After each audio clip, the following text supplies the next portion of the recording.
paz, graça e bem da parte de Jesus Cristo de Nazaré. E hoje nós vamos dar continuidade à nossa leitura do Apocalipse. Hoje leremos os capítulos 8 e 9. E o Apocalipse, como vimos, é uma resposta para o nosso senso de justiça, para o problema que todos nós temos com o mal. Por exemplo, os teólogos chamam esse problema de mal metafísico, que é o mal em si, o mal entre aspas em si. Por exemplo, Deus não poderia ter criado um mundo bom. Deus não poderia ter criado um mundo onde o mal não existisse e onde não fosse possível a realidade do mal. Então, quando os filósofos e teólogos debatem essa questão, eles estão falando do mal que é chamado de mal metafísico. Mas também nós temos um outro problema, que é o problema com o mal natural. Então, o Apocalipse é uma resposta da Bíblia Sagrada para o problema do mal. E também é uma resposta para o nosso senso de justiça. Porque no livro do Apocalipse, Jesus está falando com a sua igreja que está sofrendo, que está sendo perseguida, que está sendo vítima do mal, que está sendo vítima de uma perseguição implacável. A igreja está sofrendo. Cristo vem e responde. E como nós temos observado nos capítulos anteriores, o Apocalipse está dividido em algumas partes. No capítulo 6, nós falamos dos selos, os 7 selos. Nos capítulos 8 e 9, fala de 7 trombetas. O 7º selo deflagra o processo das 7 trombetas. No capítulo 6, no versículo 12, diz que o anjo abriu o 6º selo, mas o 7º selo ele abre agora. No capítulo 8, versículo 1, ele abre o 7º selo. E depois lá no capítulo 11, versículo 15, ele vai tocar a 7ª trombeta. Ele começa a tocar a trombeta aqui, no capítulo 8, mas lá no 11, a 7ª trombeta será tocada. E no capítulo 16, começa um processo de 7 taças, que são as taças da ira de Deus derramadas sobre o mundo e sobre a terra. Então, o livro de Apocalipse está falando de juízo, de justiça, de Deus observando o mal e Deus tomando providências, dando respostas, dando satisfações ao senso de justiça humano. Deus tratando o mal, e quando trata o mal, o Apocalipse dá atenção ao mal que nós chamamos de um mal moral. Não é o mal metafísico, não é o mal natural. É o mal natural, que é o mal que eu, que você, é o mal que nós fazemos. É o mal que se explica pelas nossas ações. Quando nós causamos sofrimento baseado nas nossas decisões. E quando nós causamos sofrimento, inclusive a nós mesmos. Esse é o mal moral. E a Bíblia, ela chama esse mal moral de pecado. Então, o Apocalipse, ele é uma resposta ao pecado como um mal. O mal que é de nossa responsabilidade. E por que o pecado é mal? Porque se a gente lê direitinho o Apocalipse, e conforme nós temos lido, o pecado é mal por conta da sua consequência. Por exemplo, aqui no capítulo 8 vão tocar 6 trombetas. E cada trombeta que é tocada faz com que um mal apareça. Por exemplo, no capítulo 8, versículo 6, os anjos tinham as trombetas e se preparavam para tocá-las.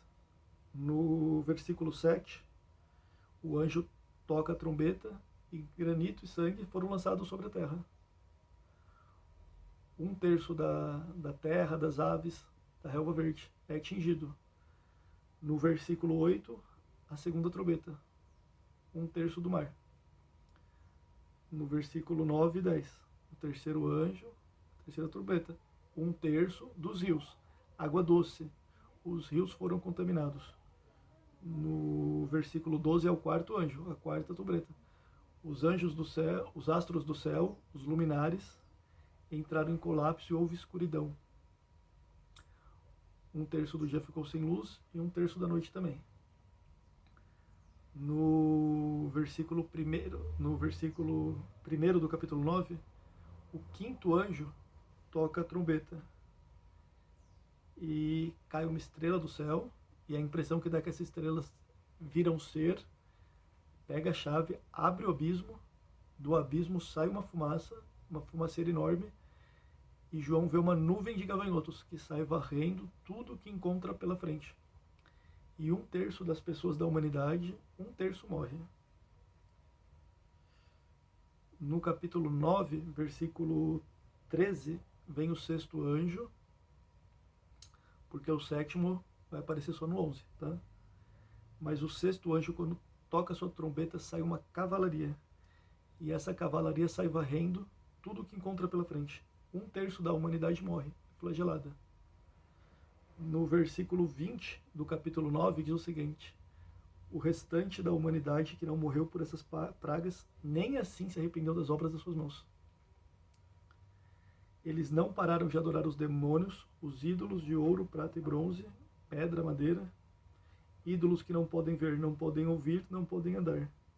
Também não se arrependeram dos seus assassinatos, das suas feitiçarias, da sua imoralidade e dos seus roubos. O que o Apocalipse está dizendo é o seguinte: olha, Deus está tocando trombetas através dos anjos, e cada trombeta que o anjo toca é um flagelo, é uma praga, e uma referência às pragas do Egito. Agora também tem praga, porém não é contra o Egito, é contra o Império Romano. E vem as pragas, e lá no versículo 20 do capítulo 9, a expressão sublinhada: e nem assim se arrependeram. O mundo está sendo destruído, o mundo está entrando em colapso, e nem assim se arrependeram. O que o Apocalipse está dizendo é o seguinte: os mares estão entrando em colapso, os rios estão entrando em colapso, os animais estão entrando em extinção, o céu está todo desgovernado, não está chovendo, não tem terra fértil, não tem mais água. Mas vocês não percebem que é vocês que estão fazendo isso. É isso que o Apocalipse está nos dizendo. Agora, o pecado é mal também pela sua consequência. E isso é uma coisa muito importante que é tratada aqui em Apocalipse capítulo 9. No versículo 11 do capítulo 9, diz que os gafanhotos que saíram do abismo, os gafanhotos que causaram destruição, tinham um rei sobre eles, o anjo do abismo, que em hebraico esse nome significa Abaddon, e em grego Apoleon. Então João, aqui nesses termos, ele está usando uma linguagem cifrada, ele está fazendo um jogo de palavras, está falando por códigos. Abaddon em hebraico e Apoleon em grego quer dizer destruição, destruidor. E quem é Apoleão? Por que João está usando esse termo? Por que ele está falando que esse rei dos gafanhotos é Apoleão? Porque é o Apolo. E o Apolo é um deus grego, lá do panteão grego.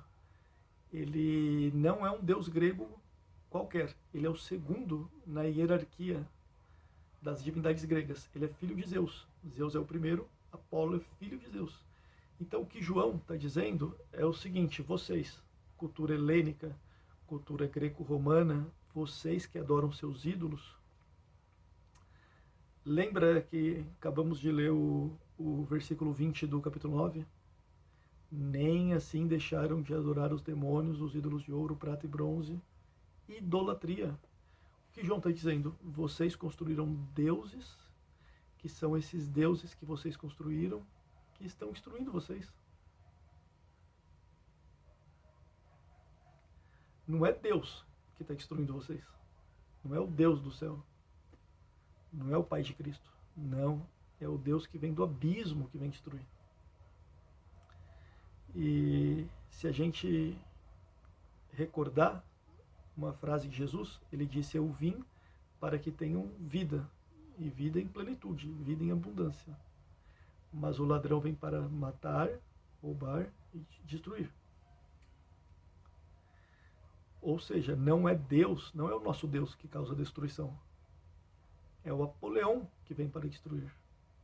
E ele vem de baixo, ele vem do abismo. O que causa destruição vem de baixo. E por que João usa esses termos? Porque ele está dizendo que somos nós mesmos que construímos esses deuses que acabam por nos destruir. E no capítulo 8, lá do versículo 7, diz que 1/3 da terra foi contaminado. Versículo 8, 1/3. Versículo 10, 1/3. Versículo 12, 1/3. O que isso está dizendo? O que isso significa? Que o pecado ele gera a descriação, ele gera a destruição. O capítulo 8 e 9 de Apocalipse, ele é o oposto de Gênesis 1. Por quê? Porque lá em Gênesis 1, Deus está organizando as coisas. No capítulo 8 e 9, a terra entra em colapso. Tudo entra em colapso. Mas não é Deus quem está fazendo tudo entrar no caos e no colapso. Pelo contrário, Deus está segurando. Deus está colocando um limite. Olha só, é só 1/3. Deus está estabelecendo um limite para o mal. É só 1/3. E lá no capítulo 9, versículo 4 e 5, diz que os gafanhotos não têm autoridade para matar, mas somente para causar sofrimento. Limite. Deus está colocando limite. E não é por todo o tempo. É por um tempo, 5 meses. Deus, é Ele quem dá limite para o mal. Ele não coloca o terror no mundo. E nós devemos orar, o Apocalipse está dizendo isso, nós devemos orar para Deus nos colocar no mundo, através de nós, a consciência que nós já temos, que somos nós os agentes causadores do mal, e que nós podemos ser os agentes causadores da transformação. É esse o recado. Apocalipse 8 e 9. No próximo vídeo, vamos para o 10. Agradeço a todos. Até mais.